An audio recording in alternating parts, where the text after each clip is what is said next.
Okay, I'm with Jon Golnik in front of the Moran Square diner where Scott Brown's going to be a little later. John, I understand your television ads are up. Can you tell me a little bit about them? Our ads are up, and we're also up on the radio. So we've been up on radio for a couple of weeks. We've been on TV for about 10 days. And, our ads, we just talk about what's at risk in this election. We talk about the fact that only 14% of Americans believe their kids are going to be better off than they were, which we think is, of all the numbers that we see in here, that's the one that's more troubling. But then we also talk about the fact Representative Tsongas believes that we're better off than we were 2 years ago, and I think you were at that debate, weren't you, Peter? Yes, I was at all three of them. So we've made sure to let people know this is what she feels, because at the end of the day, you can't start fixing the problems and challenges we face as a district, state, and country until you recognize a problem exists. And saying that people are better off than we were 2 years ago just simply isn't the case. And I know that anybody that I've talked to certainly doesn't feel that way.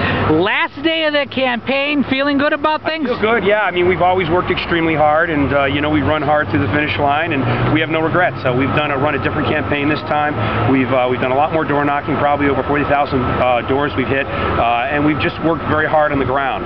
So we feel good, and it's all over except for the singing. So how do you feel about Fitchburg specifically, since this is my town? Well, look, Peter, you know that we've really made a big effort to try to reach out into the metropolitan areas. I think we can always do a better job as Republicans reaching out into areas where we don't typically have our votes. And these people in these towns and these organizations and unions and things like that are never going to vote Republican if we never make an effort to meet them. So we've worked very, very hard out here. We spent the first 2.5 months after our announcement out in the new cities and towns, and we think we've made a case out here. So we're very hopeful.